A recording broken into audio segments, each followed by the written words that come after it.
Hello, hello, and welcome to the DeeMcNair on the Air show. I am so excited to have you, me, we all together. As you know, I say it all the time on the DeeMcNair on the Air show. It is not about you, and it is not about me. It is all about the we. And I have a strong woman we with me today, Ledra Bigelow.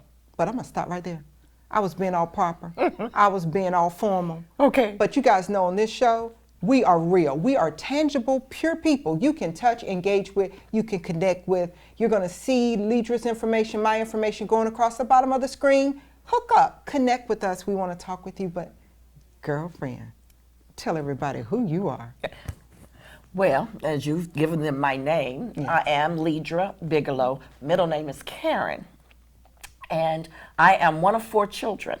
I'm the youngest of 4. Mm-hmm. My grandparents raised us. I was born in Vivian, West Virginia. Now, let me just tell you, if you blink half a blink, you'll miss it. I'm gonna hold my blink, because I'm going to see her up there when she is back around family. So I know to hold my blink. Exactly. So it's that hold your small. blink. It's that small, and it's actually on a mountainside. I do the mountains, but if you guys have not heard me talk about my wonderful man, he does the mountains, but he did do one mountain going through Virginia one day, and he said, we don't have to do that one no more. Good. So now, are you the mountain that we're going to pray in the Holy Ghost, speak in tongues? No, we don't have to worry about that. It's not Okay. that high. You don't have to worry about that. It's not that But high. it was just on the kind of like on a side of the mountain, and at the bottom of it was the railroad tracks. So we're really talking about West Virginia. West now. Virginia. And it was a very small community. Mm-hmm. But my grandparents moved us out of there shortly after I was born, maybe about a year or so after I was born. My grandparents, and I'll tell you a little bit later on how that story developed, but moved us to Kimball, which was a little town right next to Vivian. So Kimball's still in Virginia? West Virginia. West Virginia. Yes. Guys, pardon. I'm just hearing towns. She's right, blink. I've not heard of these towns before. Okay. McDowell County, Kimball, Okay. West Virginia, McDowell County. But to us, it was a town, not just a town, but it was a bigger town, almost like a city, because it had stores, it had a post office, it had a drugstore, grocery store. So it was big city. To us. And for anyone else coming from a big city, they said, oh, well, that was one stop sign. You met it coming in, you met it going out. So. Well, but I think that's good, though, because it means that you already had the experience of knowing bigger. Yes. Because it's all in a perspective. It's relative to where you are and who you are. And you said one of 4 children. One of 4. Now, I'm the youngest. Are you the prima donna youngest, meaning the only girl, or there's some sister? No. I have 2 sisters and 1 brother. 2 older sisters, my brother, and then me. Oh. But I am still the prima donna because I was spoiled. She rotten. did say the youngest. Yes, and I was spoiled. My grandparents did spoil me, along with others too. Loving spoiled is a good thing. Yes. We need more of that. Rather than spoiling with tangible things, a cell phone, a car, any of those things, and expensive clothes, we should spoil our children with the love of knowing they are a prima donna. They are a king. Wouldn't you agree? I agree totally. Well, now, you know, before we got together, we were talking about whether or not we'd be nervous doing this, because it's a new day, it's a new thing, and the DeeMcNair on the Air show likes highlighting everyday people doing exceptional things. But your whole life was exceptional, and so much so, I wanted to be a little bit more scripted. And so Dee actually worked with Ledra, and we have some questions. So I'm actually going to let her guide me in the questions. So I wanted you to bring me some notes because, first of all, let's just stop. We know you're from West Virginia. Yes. We know initially if we blink, we're going to not even know we were there. But then you moved, and it was a bigger city. You're one of 4 children. You are the youngest. You are that beautiful prima donna that, hey, all grandparents would love on you. I know I do because your heart's so great. But all of that said, what would you say you'd like to share with people about who you are? Because today we're talking about the exceptional person you are. Oh. Again, reminded that I was raised by my grandparents. My grandmother was a very strong woman, exceptionally strong woman, but had the sweetest heart of anyone I have ever known. Even today, she's been gone now 50 years, and even today, I still remember her with such love in my heart. Because like I said, being the youngest, and later on we'll talk about how that developed, like I said, she really loved on me. Oh, wow. And in doing so, I learned about love, what love was really about, how to really love someone. My friends, even my friends back home, they still and on Facebook, because we're all connected a little bit on Facebook. Social media. They still talk about my grandmother, and they talk about her cakes. She made everything from scratch. I haven't had one of them cakes, guys. I haven't had one of them cakes. Ooh, everything was from scratch. And on our birthdays, she made our special favorite meal and our favorite cake. The thing about that was, and like I said, what's being so unique about it, and when I was brought up, we didn't realize we were kind of poor. We didn't realize that. Our grandparents raised us on their Social Security checks. 4 young children. The youngest, I was 14 months old. The oldest was 7, I believe, 8, something like that. So she taught us what it was like just to show love in the little ways. Yes. Okay? I could go out in the yard and pick a flower on Mother's Day and bring it to her, and she would make out like it was rich in a whole bouquet of flowers. She would make our clothes over. Say if people were to give us clothes, she would remake those clothes. But not only would she remake them, she would wash them, starch them, and they looked brand new. She made them unique for each of you. She made them unique for each of us. And each one of us had our own unique personality. Even though we all were raised in the same household, we all still had our own unique personality. So what I feel made me as the unique person that I am, I gained so much love from her that I just want to give it back. I used to be teased when I was little that people used to tell me how sensitive I was and how you were, oh, you're so sensitive, you're so, and I am. But they were making it out to be a negative, not realizing it was a gift from God. It was a gift from God. And as I learned later on in life, that it was a gift from God. But it was the gift that I gained from her, watching her. And even though I was sensitive, she still showed me how to be strong. She still showed me how that even as a woman, you can still do so many things. So many things. My grandfather, bless his heart, I loved him dearly, but he let mama run that household. Well, you know, they say if mama ain't happy, ain't nobody gonna be happy. Exactly. And she did, but she ran it so well. But one thing I loved about her, that she also taught me as a young woman, one thing, she may have run that household, but she never let my grandfather forget that he was the man of her life. That is an awesome thing. Isn't that wonderful? And I work in that area of balancing everything. You know, I'm very real, and you guys know that. I do a lot. Some I don't always have to do, and I have to be reminded. But we are so fortunate when we have a good husband or a good father or a good mother or a girlfriend even or a pastor who helps us remember to have balance. And that's something that we all have to just, and it's not you balance and it's always balance. You have to have that balance of that. As strong as your grandmother was, as much as she had going on, she still was having that opportunity to celebrate the man that was in her life. But now you're talking about your grandmother being a blessing.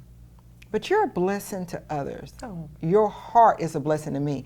But you do a lot more than just heart love. You put action to your love. And tell the viewers a little bit about how God has used you and the blessings he's giving you and the gifts he's giving you to be a blessing to other women. It took me a minute to really find out exactly what it was about me that I could share with other women. And I went right back to that place where I realized God had blessed me with that gift of sensitivity and knowing how to use that sensitivity. That was the area that I struggled with because I used to say, why did you make me so sensitive? Why am I so sensitive? Why do I have to always be teased about this? But the sensitivity was for me to have the empathy, the concern, the compassion, and the love and the kindness for others as they came to me. And I learned that shortly after I became a minister. And I started working in the church because I'd never worked in a church before. And it was amazing to me because I would work in the office and the pastor would be in his office and we just would, pass through the day doing our normal duties in the church. But then there were people that would come in for counseling with him. And so the next thing I knew, I would hear a knock on the door of my office because I was his assistant and administrator. And he said, Minister Bigelow, I just want you to talk to this young lady for a minute. he said, I think you all would have some interest here. And I said, really? I'm not sure what this was about. But I said, okay. Look, knowing me, all right. And what that young lady would do, she would come in and I could tell she was nervous. Oh. And I could tell that, sometimes people don't want to share what's going on. Because they've been hurt when they try to be transparent, try to be vulnerable, Right. Exactly. sensitive. Exactly. People made a negative out of it. Exactly. And I can understand that because you don't know who's carrying that other bone with them when they leave. And people have a tendency to do that. Sometimes you think you're talking with someone who's going to, hold that secret that you're telling or be compassionate enough to understand what you're going through. And the next thing, and I've been a victim of that, and the next thing you know, it's taken out to the whole community or anybody else that want to hear it. On the front page. On the front page. So, but this is how it began for me. I would listen. And all I would tell this young lady would be that you are someone special. You hear that? You are someone special. We are special people. Exactly. And that's not a negative thing. No, it's not. We're peculiar people, wonderfully made, divinely with a purpose. Exactly. And that's what a lot of times we lose sight of because we're unique in our own way. Just like you had mentioned about being with my grandmother, that made us all unique. And I told her, I said, the thing that you really have to remember is that you are fearfully and wonderfully made. If God created you, then he had something special for you. Something special And for that's you. Exactly. And no one else can take what's yours. Exactly. No one else. And that gave them a little bit more relaxation, in their comments to me. They relaxed a lot more. They weren't guarded as to what they were going to say. And before we realized it, we were exchanging and laughing and going back and forth and whatever. And I realized that that was something that I had that I could offer to the world and to other women. And not only just other women, but other people in general. People Everybody. in general, because we are two girls. Yes, we're young. We're girls. And we love being girls. Yes, we it's do. a blessing to be a girl. But men, I know men, you're watching, and we want you to know you are uniquely made, wonderfully made, with a divine purpose, walking in dominion over every creepy crawly thing. And when men are in their rightful place, Exactly. it strengthens all the more the love the girls have received so that they can know that their sensitivity is a good thing. Exactly. They can know that their uniqueness, their difference is a good thing. That it's a total package. It's nothing broken, nothing missing, nothing lacking. They are completely whole women, just as men are completely whole men. Because we don't male bash around here, do we? No, we don't. And, No, we and, don't. and We love our men. We I do. like how you were saying, she came to your office and that's how you started really talking to girls. And there's a blessing in being a girl. It really is. I am thought to be so independent. Me too. My husband says it. At the same time, what's funny, people who get to know me find out, oh my goodness, you are nothing like what I thought. And I go, I'm okay with being a girl. I am not the outwardly most sensitive girl. I will say that I once said to my pastor, I said, when you talk about what women like, I'm made up a lot more like a male in that I'm not your traditional female who has to have flowers or really wants a bunch of flowers. I definitely don't require gifts like most women would like to have. I'm not prissy. People think I am, but I'm not prissy. I like to cook. I like to eat. I like to play in dirt. I'm a country girl, like to play in dirt. But that being said, I still embrace the femininity. What do you think contributes to this blessing we have of enjoying being girls? Because you get to talk to girls. You get to use your sensitivity, your wisdom, your spiritual and ministerial calling to help women. But there's a blessing in being a girl. And what do you consider those blessings we have, just being women? Our opportunities to really just show how sweetness is. And I know that it may If sound you all cliche. haven't noticed, there's not a ring on that finger. So she said, sweetness. And we're very sweet. Now, I have to just say this to you. I wasn't always this girly girl. I was a tomboy. I was too. I was a tomboy. I think if the growing camera up. could zoom in on some scrapes on these legs, Yes, they know. that's why you see I have this find long me some- skirt. Hey, You know, I've climbed some trees. Yes. And I could outclimb a lot of the boys in the Yes. family. Yes. Outrun them. Yes. I even played football, and I did not play flag football. You played tackle. I'm talking about tackle. Yes, ma'am. And my cousins would beat you up if you tackled me too hard, but you could still tackle me. That's right.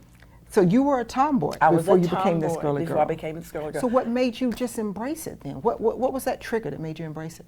When I left West Virginia, after my grandmother passed, I left West Virginia. How old were you when she passed? 16. Oh, you were young. Yes, I was 16 when she passed. I was there when she transitioned. I was with her. But my oldest sister already lived in Washington, D.C. And my grandmother said, I need you to take Ledra with you, because she didn't want to leave. My grandfather was too old. Yeah. She didn't want to leave me there with him by himself, because he didn't know how to take care of me, you know, as an older man. But he was also dependent on her, you know, to do so much. So she brought me to Washington, D.C.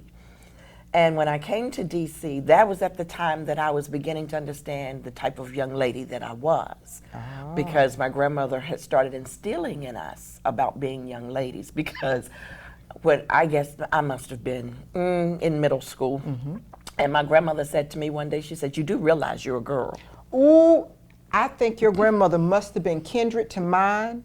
Really? Because she said, it is time. I remember that. Got called to the porch. Notice I said, got called to the porch. And I was told it was time for me to keep my anklets clean and my patent leather shoes unscraped. You are a lady, and it's about time you act like it. That's what she told me. She told, and that was the that was the day that I was going with her to the grocery store, and I had on a pair of old raggedy jeans Just and the a grocery store, T-shirt and to she the let you grocery know. store. And now I want you to know, my grandmother went to the grocery store with a shirt waist dress and stiletto heels. Style it, Grandma. Yes, she did. I will say I wear heels all the time, and that's what I think makes people think I'm prissy, because I just like dresses. I do. Young ladies, if you have not seasoned in life, there will come a time you will value and appreciate dresses. I'll tell you, there is a reason. But I like my heels. I like my dresses because it's easy for me to, I don't have to match things. Yes. And it's so nice to do that. But you had a grandmother too, though, when she's telling you to be a lady, she was walking the walk, She was talking walking the the talk. walk. Yes, she was. And I mean, stiletto heels, pointed toe. This was in the 60s and 70s. Stiletto, well, 60s basically, because she passed in 69. Stiletto heels. And she looked at me and she said, if you're going with me to the grocery store, you gonna will change your outfit. Let church say amen. Yes, because you're going to change. You're going to change what you And have it ain't on. going to take you long. Did you get that too? And it ain't going to take you long. And it didn't. If I wanted to go with her, And you wanted to go I because did. us wonderfully country girls, that was a big deal. That was like going to the big city. Yes, it was. And you wanted every avenue to get out when you could. Yes, you could. So with all that being said, she started it there. And as I grew older into a young lady, even in high school, guys started noticing me. And my grandmother was very guarded on that too. Good thing. That's Good another thing. story about the dating part. But I believe that that's what started evolving me into being more of a young lady.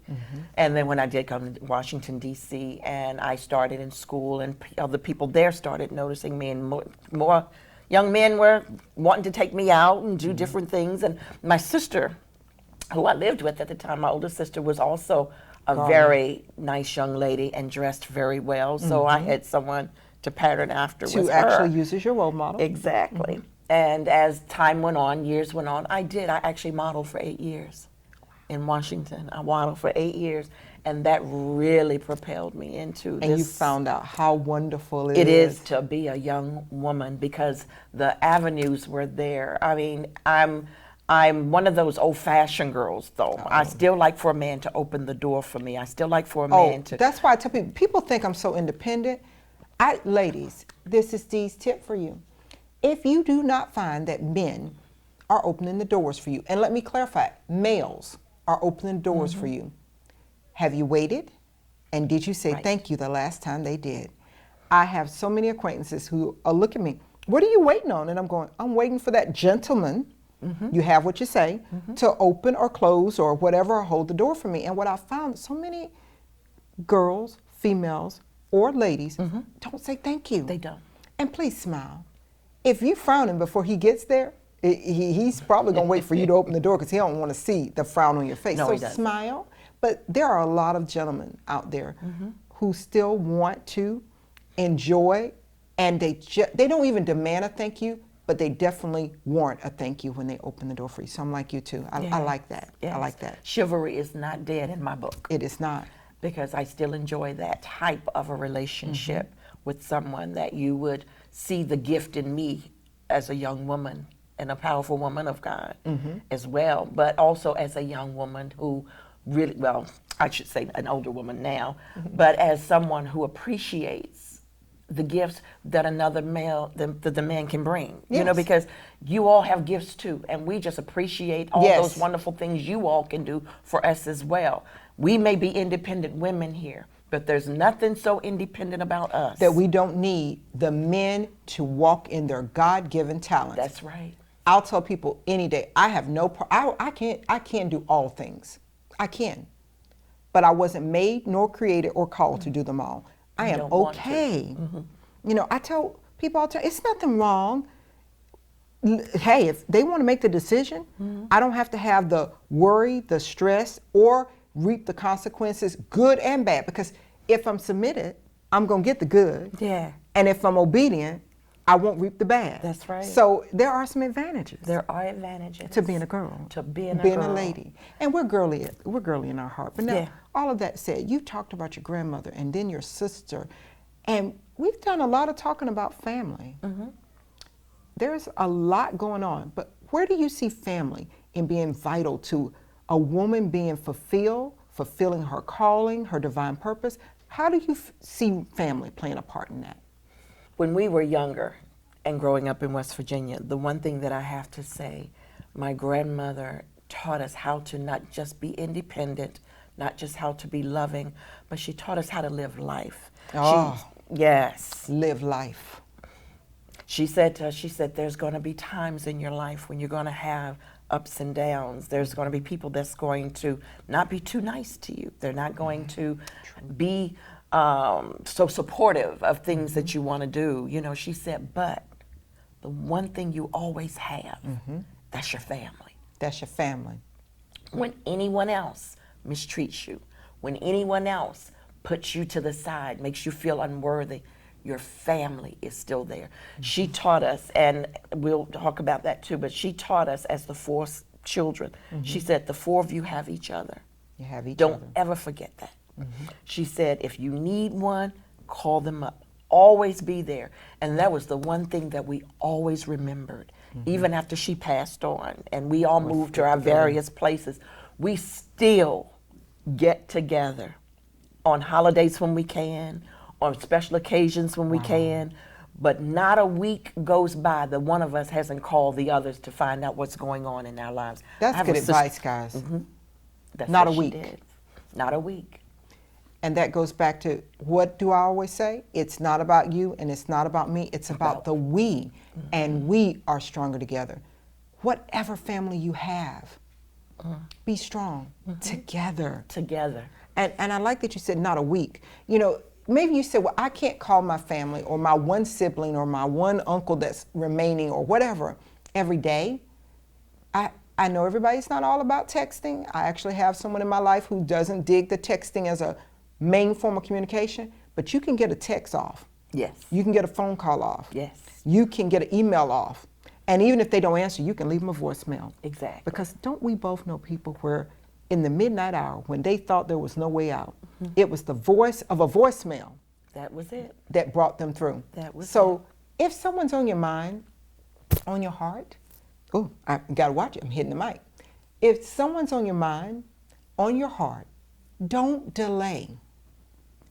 Just stay right where you are, and by whatever method you can, reach out to them, because that may be their midnight hour. Yes. And the midnight hour is happening in the world. Yes, If it I can is. deviate a little bit, we were talking about family.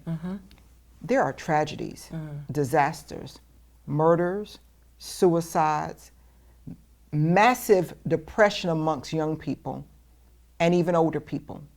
There are people who are living a life and we're finding out after they're gone that it was a life of lies. They didn't have peace. They didn't have joy. they didn't connect with family. Right. What role do you see family playing in the healing process of our land, of the diseases and the tragedies? Because it sounds like even though there had to be a reason how you all wound up being raised by your grandparents, how once your grandmother passed, here your grandfather's in Virginia, but you're in Washington, D.C., there were some tragedies or trials or tribulations that occurred, but your family got you through. How do you see family playing a role in healing our land right now? There's a lot going on in life.